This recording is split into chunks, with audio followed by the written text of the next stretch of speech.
Il y a dans la Gemara Brachot l'histoire de Rabbi Akiva avec Papus ben Yehuda. C'est une histoire qui a un message très très fort dans la vie de tous les jours.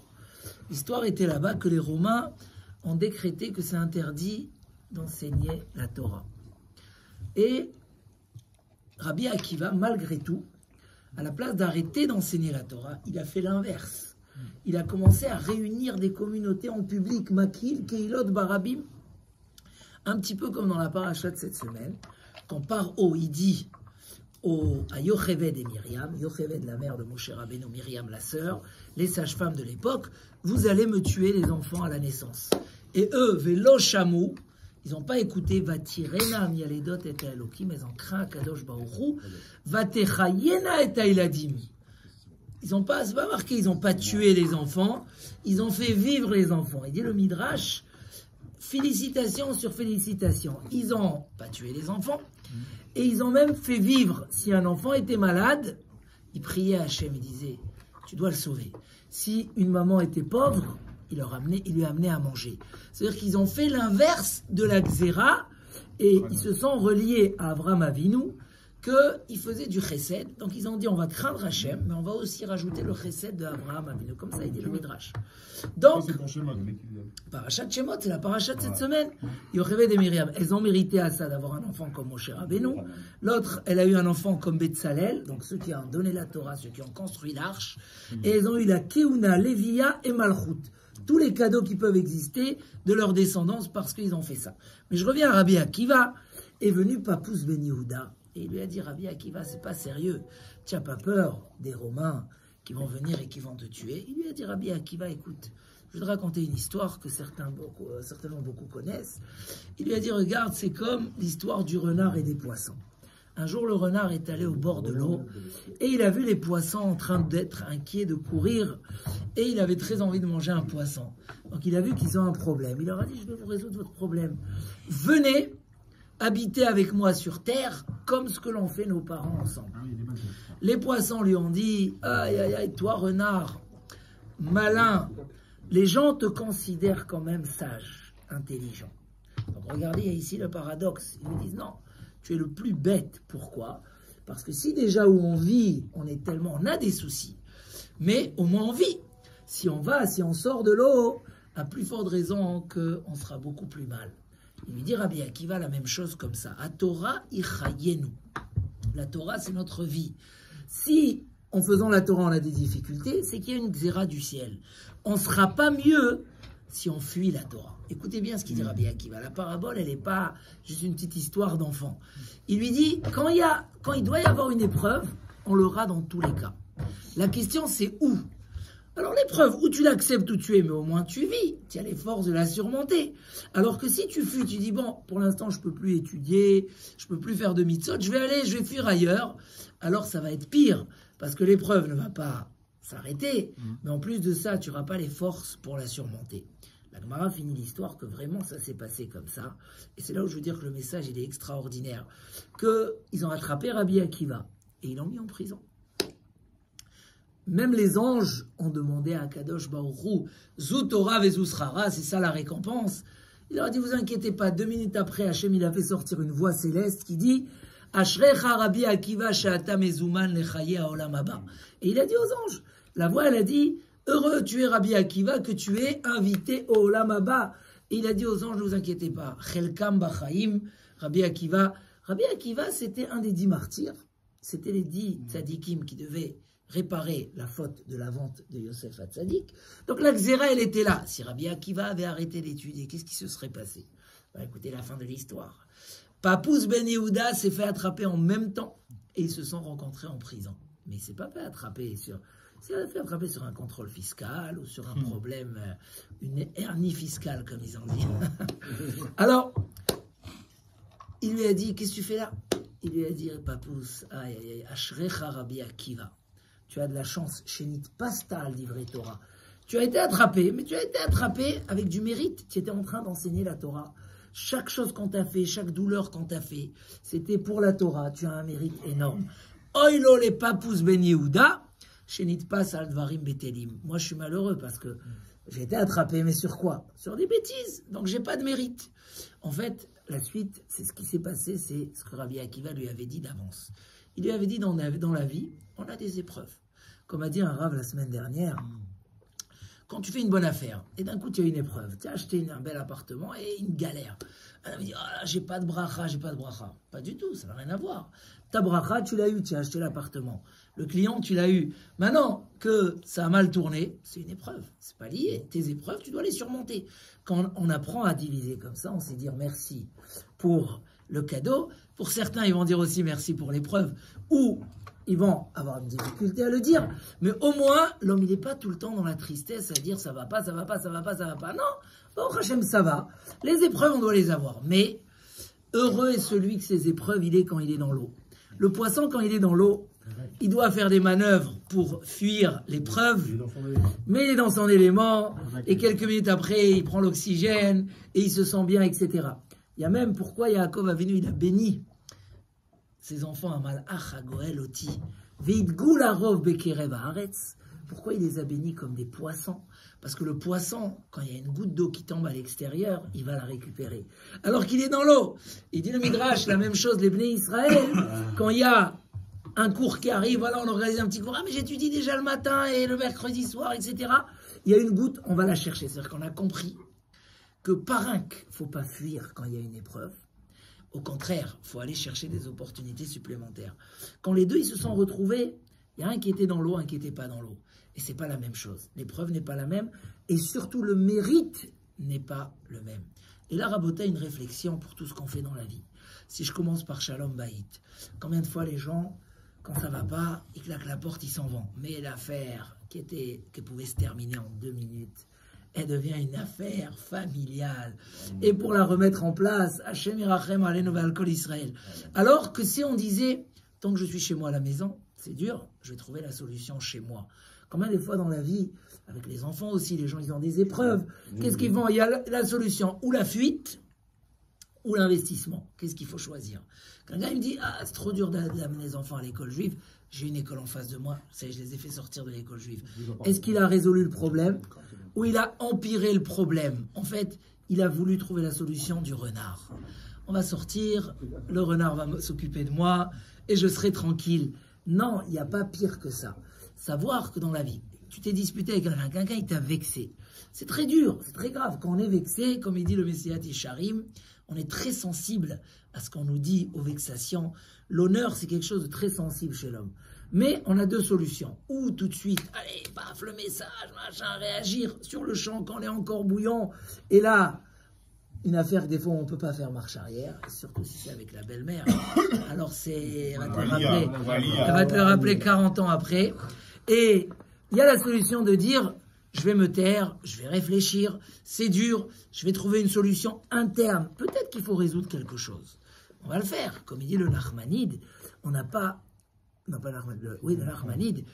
On n'a pas le devoir de se faire écraser quand quelqu'un nous embête. Mais on doit aller le voir. Mais d'abord, il faut lui pardonner. Et après, tu vas le voir et tu trouves la solution. Hein? Même s'il n'a pas présenté Mechila? Même s'il n'a pas présenté Mechila, tu dois d'abord enlever la rancune, dire Gamzou et Tova, c'est du ciel. Maintenant, je ne vais pas me laisser écraser. Il ne va pas continuer à me taper tous les soirs à 1h du matin. Je vais aller le voir et gentiment, je vais résoudre le problème. Ça fait partie. Pour ça, la Torah, elle a dit Lotisna et achicha bilvavecha. Tu ne dois pas haïr ton ami dans ton cœur. Ocheach tocheach et amitecha. Va le voir gentiment. Après que tu lui as pardonné, c'est 3 psukim qui s'enchaînent. Tu l'aimes, tu lui pardonnes. Maintenant, je vais aller le voir et on va trouver une solution au problème. Mais revenons à cette histoire dans la Torah. Le Chafetz Chaim, il dit que il n'y a pas un homme qui n'a pas des galères. Ça fait partie des 3 choses pourquoi on est dans le monde. Les kayem mitzvot, la avod, servir Hashem, et la hamod banisayon. Ça fait partie parce que c'est comme ça qu'on grandit, c'est comme ça qu'on se fait, c'est comme ça. Pour recevoir la Torah, on a dû se faire en Égypte, on a souffert, on a travaillé, c'est bechomer ou bilvenim ou prol avoda basadé, c'est comme ça qu'on s'est fait. Mais, ashremi chez Isurav minatora. Donc c'est un message. Quand par exemple, voilà, on a parlé de tzedaka. Un homme il dit, ça commence à ne pas aller trop bien, etc., etc.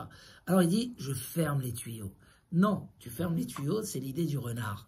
Si tu sors, tu arrêtes, et comment ta bracha va venir? Au contraire, dans ces nouvelles épreuves, il faut pas s'endetter, il faut pas se dépasser dans ce qu'on peut pas, mais on continue la mitzvah. Parce que c'est la mitzvah qui va t'amener la solution. Tu es dans l'eau, tu es protégé du ciel, tu as le mérite, tu as la bracha, tu as la... Un homme, chas v'shalom, il a eu une épreuve parce qu'il ne voulait pas l'éprouver sur ses enfants. Donc ils ont dit, bon, celui-là il fait beaucoup de tzedaka, on va le protéger de tzedaka, tatsil mimavet, il est protégé dans la famille. Mais où va être l'épreuve? Alors il va être dans la parnassa un petit peu. Il ferme les tuyaux, chas v'shalom, peut-être qu'il enlève sa protection sur les choses les plus importantes. Non, on continue. Limouda Torah, on a des moments où on doit étudier la Torah, d'accord? Chacun, la Torah yichayenu, la Torah c'est notre vie, et il faut tout le temps. Mais des fois, ça devient difficile. Je suis appelé au travail, je dois être là à l'heure, etc. Quand même, trouve la solution, comment tu vas étudier. Parce que le problème que tu dois résoudre, tu dois le résoudre dans tous les cas. Mais faire la solution du renard, sortir de la source de vie chez un Ben Israël, le Limoud à Torah, ça le ressource, ça l'attache à la vie, ça l'attache à la bracha, ça lui donne. Donc, voilà, on dit Baratilecha Yetzerara, Baratilecha Torah Tavlin. Le Messiat Yesharim Raben, cette Gemara, je t'ai créé un mauvais penchant. Hier soir, j'ai fait un cours et j'ai dit à quelqu'un, tu sais, la vie est belle, mais malheureusement, des fois, l'homme, il la gâche. Et il m'a dit, c'est vrai, elle est belle, mais des fois, c'est nous qu'on la gâche. C'est quoi les deux choses qui font que les gens, ils gâchent leur vie? Deux choses, les yeux et le cœur, les caractères et les désirs. C'est les deux choses. Un homme qui tourne par des mauvais désirs, chas v'shalom, il casse, il détruit la famille, il détruit tout. Un homme que ses caractères sont trop serrés, ou au niveau, il est radin, ou il est fainéant, ou il est colérique, ou il est... Un homme par les caractères, c'est deux choses. La Torah nous dit, Akadosh Baruch Hu nous dit, je t'ai créé la Torah, un Yetzerara. C'est moi qui te l'ai créé, mais je t'ai créé la Torah comme remède. Mais pourquoi on dit Tavlin? Parce que Tavlin, c'est les épices au Yetzerara. Cette Tava, elle est utile dans la vie. Quand nos Chachamim ont enfermé le Yetzerara pour l'éliminer, ils ont éliminé celui de l'idolâtrie, on n'a plus d'épreuve d'idolâtrie. Ils ont voulu éliminer celui des mœurs, ils ont vu, il n'y avait plus, même pas un œuf dans tout Eretz Israël. Donc Akadosh Baruch Hu, il a créé le désir, pourquoi? Parce qu'on a quoi faire avec. Il a créé le caractère, pourquoi? Parce qu'on a quoi faire avec. Mais il faut la Torah comme le remède pour l'assaisonner. Tavlin, c'est les épices. Des fois, il y a des choses fades que tu manges, il y a tout ce qu'il faut pour que ça soit bon. C'est pas bon, c'est un beau saumon gras, c'est un bar magnifique. Il a mal été assaisonné. Des fois, il n'y a pas de goût, tu n'as pas envie de le manger, Nigma. Tu n'as pas envie de le manger. Donc, Akadosh Baruch Hu nous a donné des caractères et on a besoin de la Torah. La Torah, c'est le remède, pas pour ne pas les utiliser, pour les utiliser dans le bon sens. Et là, l'homme, il est dans un monde magnifique. Même ses caractères négatifs font partie de son travail. Bechol levavecha, c'est quoi les deux cœurs? Beyetzeratov ou Beyetzerara. Tu dois me servir comment? Quand il y a de la Torah. Quand l'homme, il a de la Torah. Quand un homme, il écoute du moussar. Quand un homme, il reste attaché à la source. Mais si il se détache de la source, alors chas v'shalom, il dit le Messiat Yesharim, celui qui veut trouver une autre solution à cette maladie du Yetzerara, qui peut être une maladie, il se trompe. C'est comme celui qui va chez le médecin dit tu as une maladie grave, il faut ce médicament, il ne veut pas écouter, il ne prend pas le médicament, il prend du Doliprane. Il va mourir ce monsieur-là, c'est pas possible. Le créateur du monde nous a dit Baratilecha Yetzerara, Baratilecha Torah Tavlin. Quand on dit la Torah, c'est tout ce qui est autour de la Torah. C'est la Torah, le Moussar, la Chassidoute, la Simcha, la Gdusha, toutes ces choses-là, les yeux, ils ont besoin de la Gdusha, le cœur, il a besoin du travail, du Moussar, chaque chose a besoin de sa partie. Mais quand on est dans la Torah, alors même si on fait une erreur, il disait à Novardok, quand le verre se casse dans l'usine, il suffit juste de le remettre dans la machine et il ressort. Quand le verre se casse en dehors de l'usine, on peut que le mettre à la poubelle. Quand un homme, il est dans le bain, il est dans l'eau, alors il a la solution à tout. Donc, Béhémet me'ot chashuv d'être mitrazek dans nos valeurs. C'est comme ça que les Bnei Israël sont sortis d'Égypte. Pour pas sortir de l'eau, Rabbi Akiva, il a au contraire, quand un poisson il est en danger, il faut rajouter de l'eau. il a rajouté pour ne pas, chasvé shalom, prendre le risque, pas écouter le renard. Mais peut-être que sans faire attention, chasvé shalom, je vais m'oublier. C'est ce qu'ont fait Yocheved et Myriam.